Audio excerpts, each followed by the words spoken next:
Academic Martial Arts and doing another quick reference video for students on the chin nod groups. Today what we're going to be doing is the group 1 of the arm bars. There's 2 groups of arm bars, and so today we're going to be doing group 1. So an arm bar, by definition, is when you lock the elbow by forcing it into a fully straight position and then going beyond, hyperextending the elbow. So students can help me demonstrate those today. And so you can space an elbow and create pain difficulty by creating space in there and kind of distracting the elbow. That can be sometimes painful. And you see that sometimes in MMA competitions from time to time. They call it an elbow slicer. But what we're working on are arm bars. And you see that in MMA done a lot of times, but from a ground position. What we're doing is creating a force through the elbow here to straighten it and a force at the wrist. So you get 2 forces. It's called a joint couple, or a force couple, on the joint of the elbow. And that's going to be used to straighten it so you can control the shoulder and then the whole body. Remember, a good joint manipulation locks your opponent all the way to the waist. Okay, so the very bottom of the central chain of motion. Okay, alright, so the first one is called the elbow file, and it utilizes a concept that we call filing, and that's using friction to roll a limb on its long axis to get the joint positioned where you want it to be. So he's going to grab me on the front of the shoulder here. I'm going to control the hand because I have to get control of that distal part of the arm in order for it to work. And I'm just going to use friction to roll his arm up. Okay, this is a very important part of the technique. That's why it's called the elbow file. So I'm just going to file it up until I roll it. Now his joint of his elbow, the electron process, that's the bony point on the elbow, is pointing straight up. From here, I'm just going to grab his elbow. Not on the joint or on the forearm, but on the humeral bone, right there where the tricep muscle is, kind of behind those big wedges on the sides of the elbow. You want to use those wedges to control his attempt to roll one way or the other to escape the arm bar. From here, I don't just have control of the hand, I actually position my palm so that I can push force through the edge of my palm through his forearm itself. A lot of times you see people trying to control and all they have is the hand. If you have a really good hand control and a strong grip, you can make that work, but it's not as effective. I want to get both wrist control and be able to push through the forearm itself. So I'm going to straddle the wrist joint with my palm and control below the knuckles through the middle of the palm itself with my grip. So I'm going to control the hand, roll it up till my hand's on top, control the elbow. I'm going to push up, okay, this way with his wrist, and then down this way through the elbow at the same time until I get him to this position I call the flagpole. That's his arms straight up and his hands kind of waving in the air like a flag. I have to get down, so if he's going down to the ground, I have to follow him. I cannot do my technique from way out here. So he goes to the ground, I'm going to follow him, I'm going to push through the shoulder.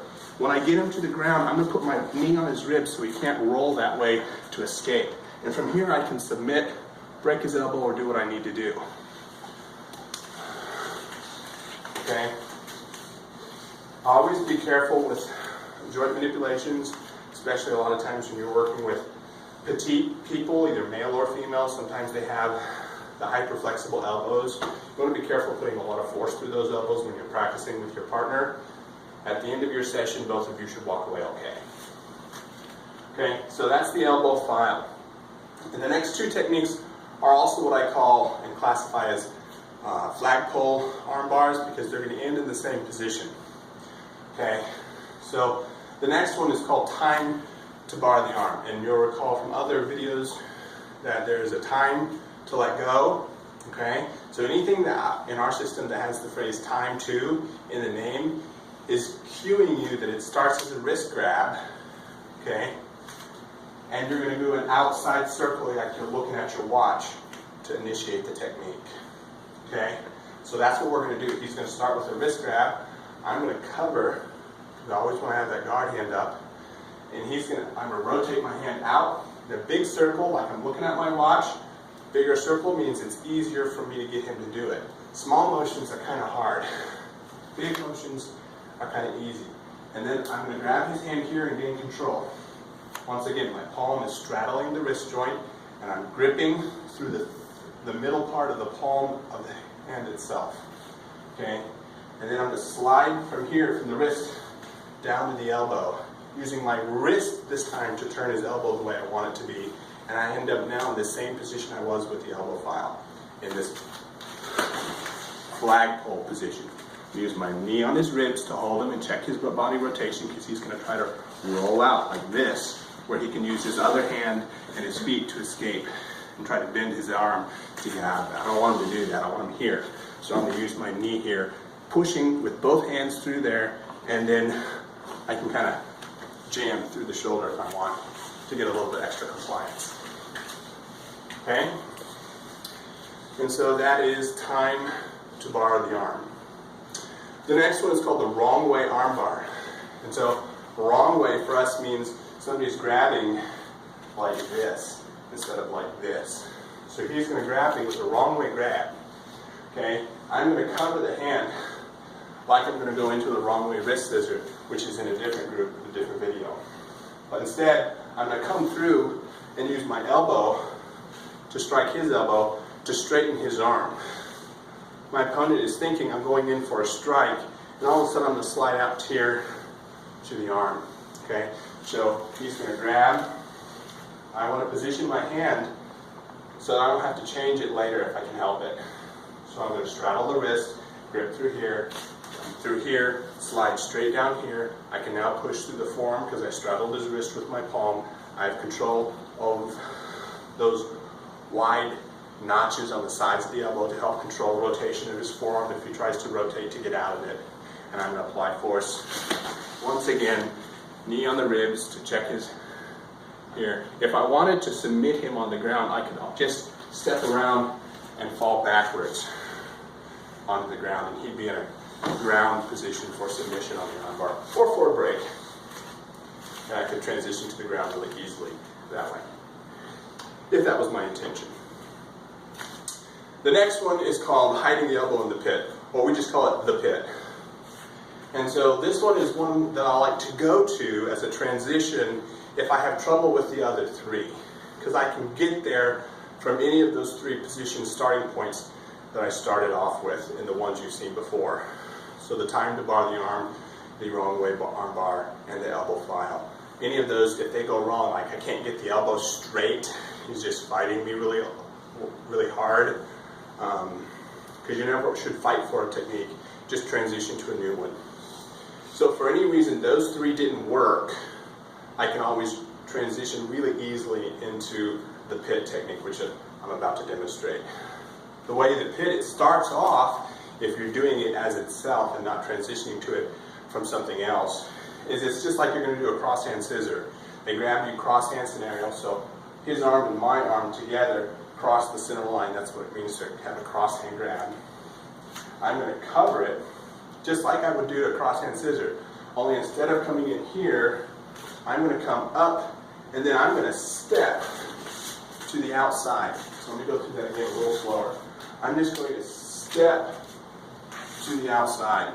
Now my body's right up against his body, and my elbow is overlapped his arm, so his arm is in my armpit, hence hiding the elbow in the pit.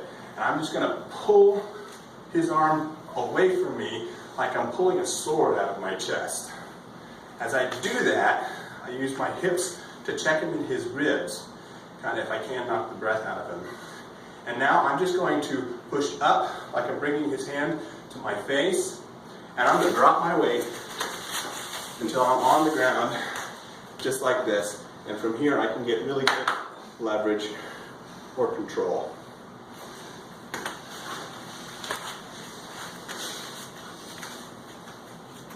Sometimes you don't have to take them all the way to the ground, they're already tapping. Just depends on the scenario and the person. Okay. The last one is called the cross break. So the scenario is done as a dynamic technique. And just in case you don't know, we explained that in prior videos, but passive technique means my opponent is not resisting me. Active technique means he's resisting me. He's trying to not let me complete the technique. It's a higher level of practice. Static means he's just grabbing me, so when I get a hold of whatever I'm going to do, it's not moving, it's easy to get a hold of. It's static. Dynamic means what I'm getting a hold of is in motion. Okay? I'm intercepting it somehow.